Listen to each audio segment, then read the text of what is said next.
Udah 12 orang belum? Udah 12 orang belum? Coba hitung. Kurang ya? Dua lagi gitu. Siapa yang masuk lagi?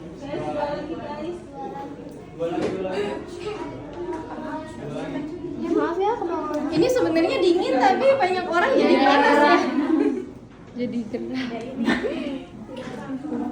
Apa? Udah 12 orang? Udah. Mas 12. Oke, assalamualaikum warahmatullahi wabarakatuh. Waalaikumsalam warahmatullahi wabarakatuh. Perkenalkan ya semuanya, nama saya Honsa. Saya penanggung jawab lab di sini. Kemudian saya juga dosen ya, salah satunya mengampu mata kuliah analisis instrumen. Semuanya udah pernah dapet teorinya ya? Udah. Analisis instrumen tentang spektro. Iya. Tapi baru teorinya. Iya. Sekarang kita praktek ya. Di sini karena waktunya terbatas, jadi kita demonstrasi ya. Nah, ini adalah alat spektrofotometer UV visible. Kemudian ini juga ada satu lagi, ini spektrofotometer juga, tapi ini hanya untuk sinar visible. Ya, jadi kalau yang ini dia lebih terbatas ya, hanya untuk mengukur sampel yang menyerap sinar visible saja. Kemudian nanti untuk hasilnya itu hanya akan menampilkan data absorbansi.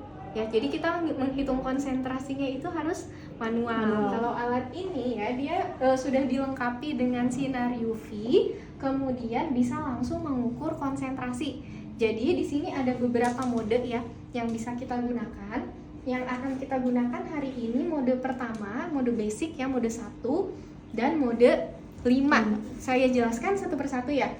Untuk mode 1 di sini mode basic, fungsinya untuk mengukur absorbansi ya dari suatu sampel.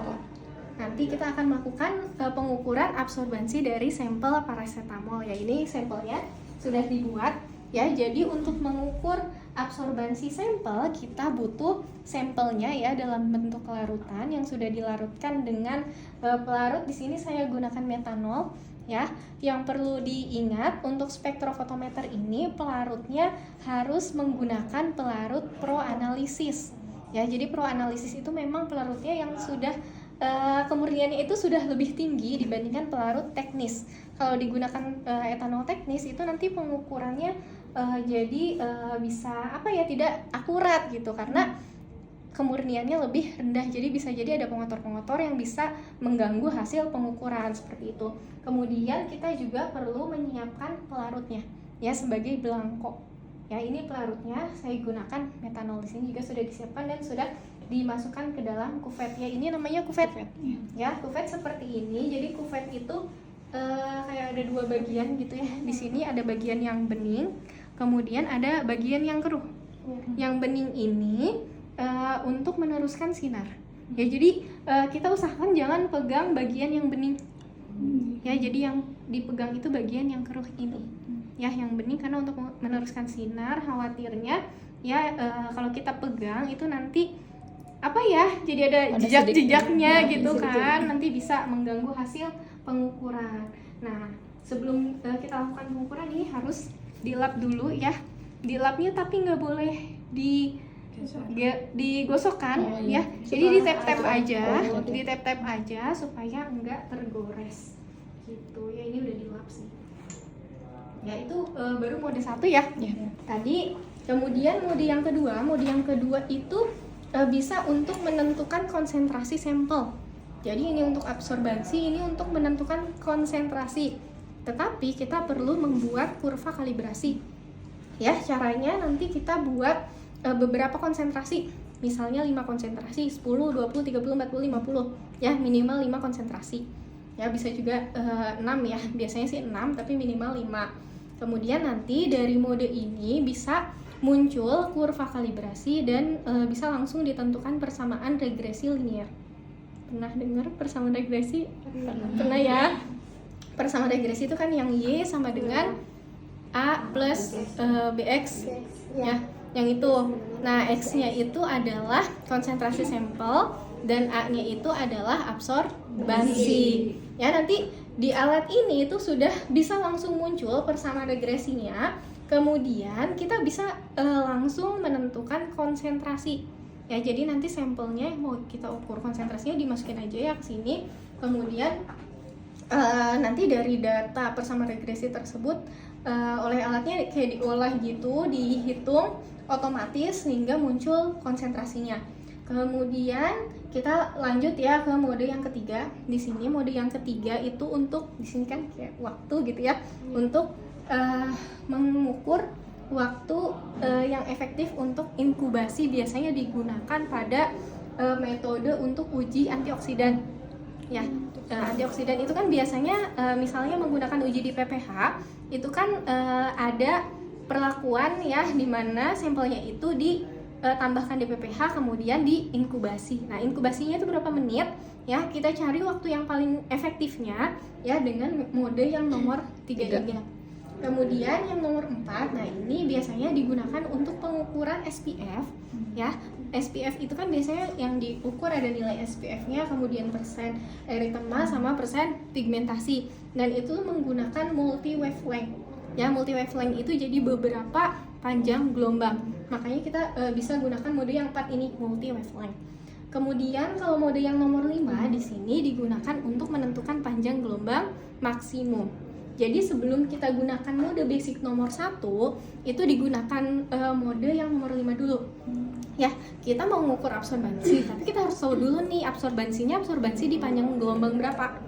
Ya, jadi kalau kita mau menentukan absorbansi, kita harus pilih satu panjang gelombang.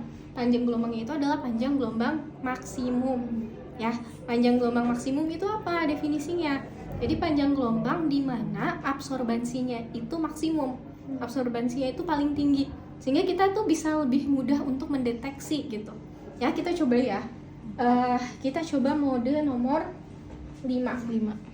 Kita langsung tekan aja nomor 5. Tunggu dulu. Kalau udah selesai loadingnya, kita atur, klik set ya. Nah, di sini ada beberapa pengaturan. Yang pertama, pengaturan mode. Karena kita akan menggunakan absorbansi, maka kita pilih absorbansi. Ini tuh bisa diubah juga. Misalnya kita mau mencarinya transmisi atau energi, tapi itu jarang sih. Biasanya pakai mode yang absorbansi. Udah pilih yang absorbansi, klik tekan enter ya. Kemudian mode yang nomor 2, ini kita pilih sumber cahayanya. Kalau kita mau melakukan pengukuran untuk sinar UV, pakainya yang lampu D. Ya, lampu D. Kalau kita mau sinar visible, pakainya yang lampu W. Ya, di sini paracetamol kan kita kalau paracetamol itu menyerapnya sinar UV, jadi pilih yang D. Nanti gantian aja ya lajunya. Klik enter, tekan enter ya. Kemudian ada nomor 3 itu interval. Jadi kita mau menentukan interval atau selang panjang gelombangnya. Jadi ketika kita melakukan pengukuran panjang gelombang maksimum, itu diukur absorbansi pada rentang panjang gelombang. Misalnya di sini UV itu 200 sampai 400. Ya, jadi di 200 sampai 400 kita ukur semuanya absorbansinya. Intervalnya itu, kalau intervalnya 1 berarti kita ukurnya 200, 201, 202, 203 dan seterusnya. Kalau intervalnya 2 berarti 200, 202, 204 dan seterusnya, itu interval ya. Nah, ini X-range-nya. Jadi X-range itu adalah panjang gelombangnya, kita mau mengukurnya di panjang gelombang berapa. Ya, di sini kalau UV 200 sampai 400. Kalau visible itu di 400 sampai 600. Kemudian ini ada Y-range. Y-range itu adalah batas minimum dan maksimum absorbansi. Di sini kita ambil minimumnya minus 0,3 sama maksimumnya adalah 3. Ya. Kemudian ini speednya itu kita biasanya pilih yang medium. Ya, ini jarang sih maksudnya diatur-atur speednya, yaudah speednya medium aja. Biasanya yang diatur itu ini lightnya ya, cahayanya mau UV atau visible, kemudian intervalnya berapa, panjang gelombangnya berapa, gitu. Ya, kalau sudah kita klik start. Nah, setelah itu di sini kita masukkan ya sampel dan belangkonya. Nah, di sini kita lihat dulu komponennya ya. Jadi di sini ada lingkaran di sini. Nah, ini itu adalah sumber cahaya. Jadi lampunya itu ada di sini. Ya, di sini ada sumber cahaya. Bisa lihat di video kan dari sini, coba biar lebih jelas. masuk aja. Nah ya ini ya, ini sumber cahaya atau lampunya itu nanti akan keluar dari sini. Kemudian di sini tempat kita meletakkan kuvet. Nah tadi kan kuvetnya itu ada yang keruh sama ada yang bening. Pastikan yang beningnya itu diletakkan sejajar dengan arah sumber cahayanya ya. Jadi diletakkannya di sini. Nah yang ini kan cahaya di sini, berarti yang beningnya di sini. Nah ini belangkonya, belangko sebetulnya sih ini tuh bebas ya naruhnya di mana, tapi kalau belangko biasanya kita taruh di depan. Nah kemudian ini sampelnya ya, sampelnya kita taruh di yang kedua. Jadi kita tuh bisa ngukur beberapa, tapi kita ngukurnya satu persatu. Dimasukinnya bisa langsung 4 kuvet, tapi ngukurnya satu persatu.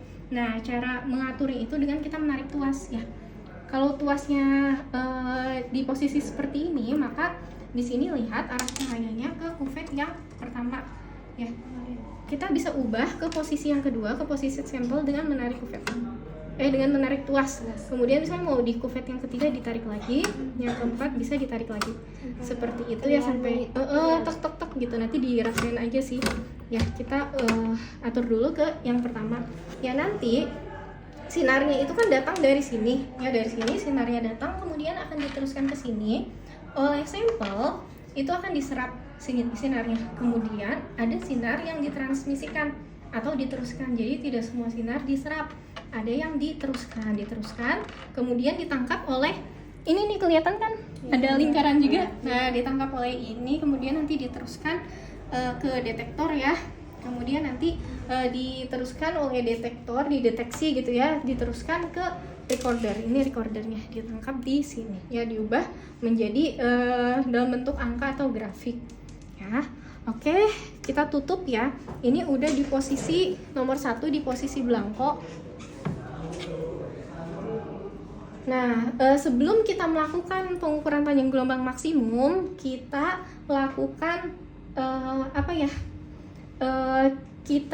ini dulu, klik zero. Zero itu jadi untuk mengeliminasi serapan-serapan yang ada di belangko. Klik aja zero.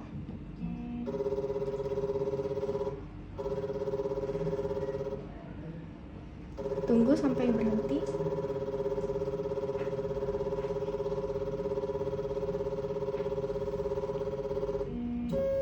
Kalau sudah berhenti, nah ini masih loading ya. Kalau udah, kita ukur panjang gelombang maksimum dari sampelnya. Kita tarik dulu ya. Kita posisikan sinarnya ke posisi sampel yang nomor 2. Ya, yang ini ya, sampelnya. Oke, selanjutnya klik start. Nah, di sini dia sedang mengukur ya. Jadi dari 400, ini diukur terus sampai 200.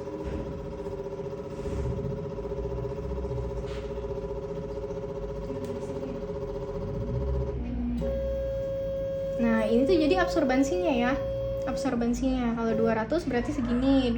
201 naik sampai di sini mungkin 300 dia udah turun nih ya. Kemudian 300 sampai 400 datar gitu. Nah, kita mau cari panjang gelombang maksimumnya, klik tekan go to lambda. Kemudian kita tekan arah panah ya ke kanan dan ke kiri sampai kita menemukan absorbansi yang paling besar. Ya, jadi di sini dilihat absorbansi ini kan masih 1,9. Cari yang nilainya tuh paling besar. Paling besar berapa ya? Tadi sih kisaran 3, coba kita cari ya. Nah, ini kan 3. Nah, cari geser-geser terus sampai kita nemu yang paling besar. Nah, ini tadi 3,046. Sementara paling besar ini ya, 3,046. Geser-geser terus. Nah, ini juga ada lagi nih, 3,046. Ini juga ya sekitaran segini sih tadi ya. Berarti di sini aja kita ambil 253 untuk panjang gelombang maksimumnya. Kita sudah menemukan ini ya, panjang gelombang maksimumnya 253. Di foto dulu aja, diingat-ingat, dicatat ya panjang gelombang maksimumnya segitu. Kemudian dicari di literatur, coba ada yang cari panjang gelombang maksimum untuk paracetamol berapa.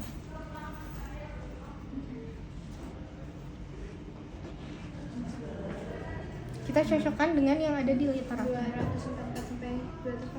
244 sampai 247. Oke, berarti kita ambilnya cari yang tadi ya. Tadi juga kayaknya ada sih. Nah, ini 247 ya. Oke. Berarti yang ini 247.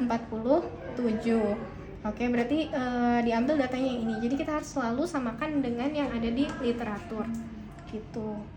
Udah, kalau sudah, kita sudah catat, kita kembali lagi ke menu awal. Klik aja return, nanti akan muncul pilihan mau di save atau enggak gitu, nggak usah di save. Nah, sekarang kita akan ukur panjang absorbansinya. Ya tadi kita udah dapat panjang gelombang maksimumnya 247, kita ukur absorbansinya. Nah, sebelumnya kita atur dulu supaya sinarnya itu jangan ada di posisi belangko atau sampel, jadi di yang kosong ya, yang kosong, atau boleh juga diambil gitu ya, tapi supaya nggak ngambil terus masukin lagi, jadi saya arahin aja ke yang kosong. Yang jelas nggak boleh ada di posisi sampel atau belangko ya. Selanjutnya kita tekan nomor 1 karena kita mau memilih mode yang basic ya. Setelah itu kita atur dulu panjang gelombang maksimum sesuai dengan yang tadi sudah kita peroleh. Tekan go to lambda. Tadi berapa panjang gelombang maksimumnya? 247. Kita atur ya 247. Oke. Kalau udah enter, ini sedang diatur panjang gelombangnya. Nah, nanti kalau misalnya di sini ada di posisi belangko atau di posisi sampel, itu nanti apa ya, jadi nanti nggak bisa kedetek gitu absorbansinya, maka pastikan di posisi yang kosong. Kalau sudah klik start ya, kalau sudah di menu ini maka kita posisikan ke posisi belangko. Seperti biasa kita zeroin dulu, klik zero, nanti di sini akan loading ya. Nah, blank. Kalau udah nggak loading, tarik tuasnya sampai ke posisi sampel lagi ya, di sini ini posisi sampelnya. Kemudian kita klik start, tekan start. Nah, di sini muncul ya datanya, absorbansinya berarti 3 atau yang ini nih 2,9 ya absorbansinya. Ini juga pakai yang ini juga bisa sih 3,097 gitu. Oh, ini tuh jadi emang bisa berubah-ubah ya kalau kita tekan lagi. Nah, itu kadang bisa berubah-ubah karena memang kurang stabil, tapi di rentang segini sih. Ini juga di sini tuh kayak mengukur yang aktualnya gitu, dia bisa berubah-ubah ya. Ini kita mau ngambil datanya berapa, ini kan 3, kita klik start, nanti muncul ternyata udah berubah lagi gitu ya. Tapi yang kita ambil datanya yang di sini ya, data yang diambil yang di sini, seperti itu. Nah, untuk absorbansi itu sebetulnya kalau 3 ketinggian ya, absorbansi itu rentangnya ada di 0,2 sampai 0,8. Karena di teori itu berdasarkan hukum Lambert-Beer itu kan menyatakan bahwa absorbansi berbanding lurus dengan konsentrasi. Tetapi ada syaratnya, berbanding lurusnya itu di 0,2 sampai 0,8 absorbansinya. Kalau lebih dari 0,8 dia udah nggak berbanding lurus lagi dengan konsentrasi, sehingga nanti pengukurannya itu tidak akurat. Maka kalau datanya yang dihasilkan absorbansinya lebih dari 0,8, maka kita perlu encerkan. Ini masih terlalu pekat gitu, diencerkan dulu sampai kurang di antara rentang 0,2 sampai 0,8. Kalau kurang dari 0,2 berarti terlalu encer, harus dipekatkan. Seperti itu. Ya biasanya sih kalau buat nyoba-nyoba di awal ya itu kadang terlalu pekat, biasanya terlalu pekat sih. Nanti diencerkan dikira-kira sampai 0,2, rentangnya 0,2 sampai 0,8. Seperti itu. Oke, sebelumnya saya lupa nih jelasin. Kuvet itu ada 2 ya. Ada yang quartz dan ada yang glass atau kaca. Nah, yang quartz itu untuk sinar UV. Yang glass ini untuk visible. Jadi kalau kita mau mengukur absorbansi di UV pakainya yang kuvet quartz. Kalau mau mengukur absorbansi di visible pakainya yang kuvet glass. Ya, kalau mau pakai alat ini maka kita gunakan yang glass. Ya, karena dia mengukur sinarnya di visible.